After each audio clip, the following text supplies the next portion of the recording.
Roh Kudus, tolong aku hidup tidak bercela sampai waktu menutup mata.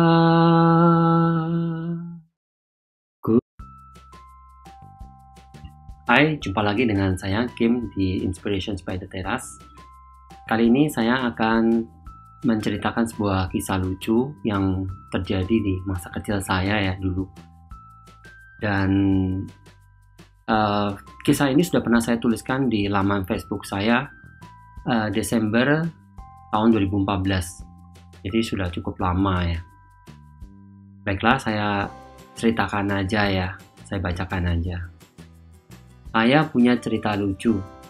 Kejadiannya sudah lama sekali. Masa kecil saya di Purwokerto. Tapi biar seru, saya kasih judul Persiapkan Kematianmu. Tumben-tumben cerita ini muncul ketika sedang sarapan semangka bersama keluarga. Sebenarnya kisah ini sudah berulang-ulang saya ceritakan ke anak istri. Tetapi tetap saja kisah ini jadi guyonan seru pengundang tawa tiada habisnya. Ada yang pernah dengar lagu Hari Kematian? Lagu ini bicara tentang ajakan untuk bersiap diri menyambut kematian. Silakan googling ya kalau mau tahu lebih jauh. Lagu Hari Kematian ini ditulis oleh Pendeta Dr. Erastus Sabdono ya teman-teman. Beliau banyak menulis lagu. Nah, ceritanya gini. Saya masih kanak-kanak. Ketika itu saya suka main jumbalitan ke sana kemari. Namanya anak cowok. Boso jone anteng kitiran. Nggak bisa diem. Mamaku atau siapalah di deretan tetua-tetua partai di keluarga besar pernah memberi wejangan yang kalau zaman Android sekarang ini bisa Anda temukan dalam bentuk BBM broadcast. Isi wejangannya itu seperti ini. Kalau habis makan semangka, nggak boleh makan gula. Kalau sampai ngelanggar, bisa mati.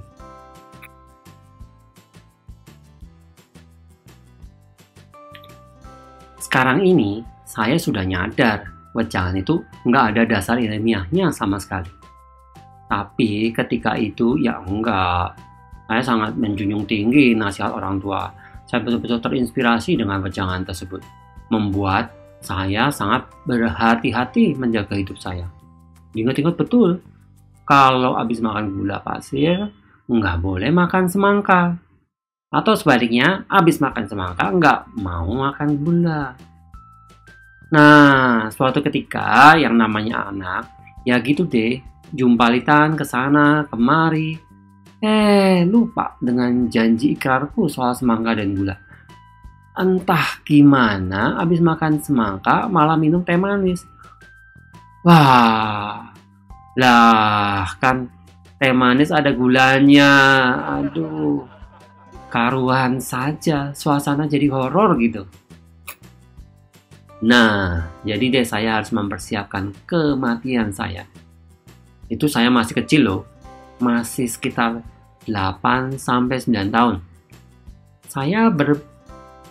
Saya berpikir keras bagaimana caranya untuk terhindar dari kematian. Saya bertanya ke tetua-tetua partai, berapa lama sih efek pencampuran gula dengan semangka di perut sampai ajal menjemput? Wah, ya bisa 2-3 jam.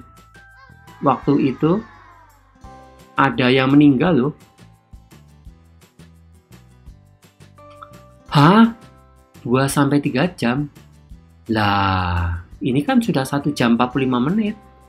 Wah, aku harus cepat-cepat mempersiapkan diri. Tegang betul.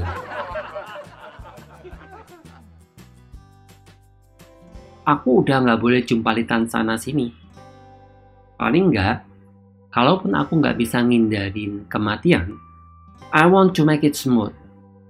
Paling tidak, proses kematianku nyaman dan tidak sedang terbang di udara, terus tiba-tiba jatuh. Ideku saat itu cekak. Aku nggak punya banyak opsi. Akhirnya, ku pilih tiduran di kolong ranjang. Zaman dulu, Itu yang namanya kolong ranjang. Yang namanya ranjang itu ada kolongnya. Jadi ranjang tempat tidur kita tuh tinggi-tinggi, sehingga masih ada ruang kosong ya di bawah ranjang itu. Nah, ada kakinya tinggi. Supaya nggak ada yang ganggu dan ngajak ngomong sampai bawa jam weker papa. Aku amat-amatin itu jam. Semenit pertama itu terasa lama sekali. Lama-lama aku mulai tenang. Tapi kok jam berjalan lambat ya? Keringat dingin mulai berjatuhan dalam hatiku. Wah, ini nih efek awalnya. Tanda-tanda kematian kali ya. Jadi keringat dingin keluar itu saya anggap sebagai tanda-tanda kematian kali ya. Karena saya memang pernah lihat ya orang yang meninggal itu. Biasanya keringatnya banyak keluar gitu loh. Mungkin kali 2 kali aja ya saya melihat orang yang mau meninggal itu begitu.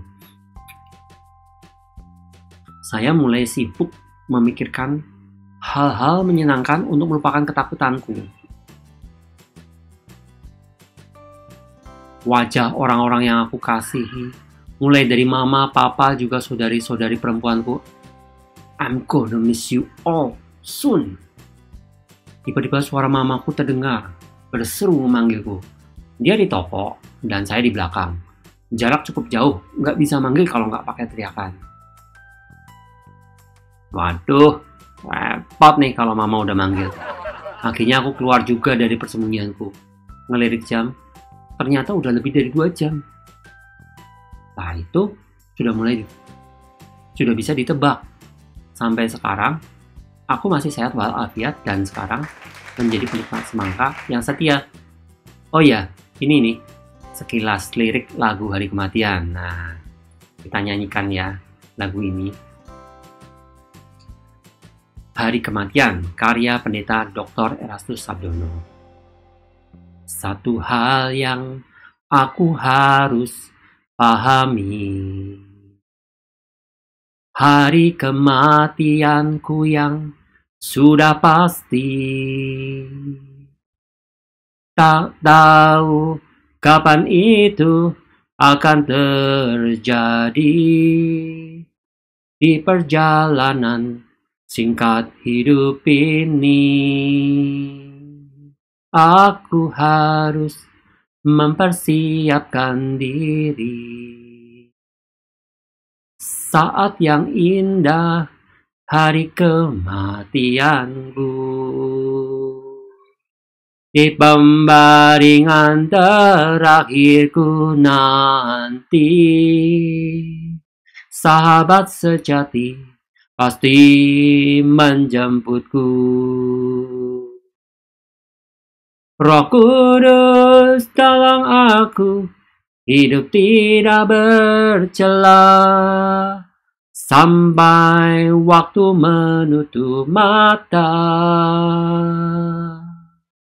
Ku rindu seperti Yesus, kesukaanmu Bapa. Hidup ini jadi berharga. Kita ulangi lagi chorusnya. Roh Kudus tolong aku, hidup tidak bercela sampai waktu menutup mata. Ku rindu seperti Yesus, kesukaanmu Bapa.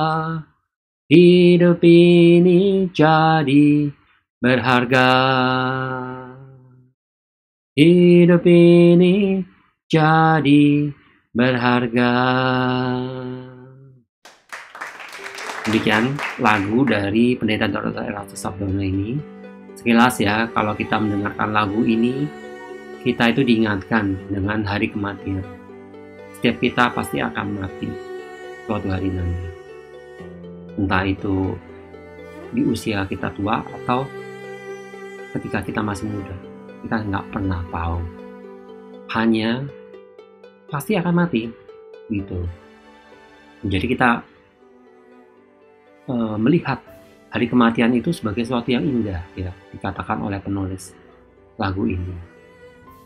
Saat yang indah hari kematian. Di pembaringan terakhirku nanti, sahabat sejati pasti menjemputku. Kenapa itu dikatakan hari yang indah? Ya karena ada sahabat sejati yang akan menjemput. Nah, itulah kita menantikan hari kematian kita. Nah, mungkin itu ya sekilas lagu ini, tentang lagu ini. Semoga hal ini menjadi berkat buat Bapak Ibu sekalian. Semoga kisah lucu ini menghibur dan memberikan perenungan akan persiapan kematian dengan sukacita. Terima kasih sudah menyaksikan video-video saya. Terus nantikan video-video saya selanjutnya. Jangan lupa klik like, share, subscribe, dan jangan lupa bunyikan loncengnya. Sampai jumpa.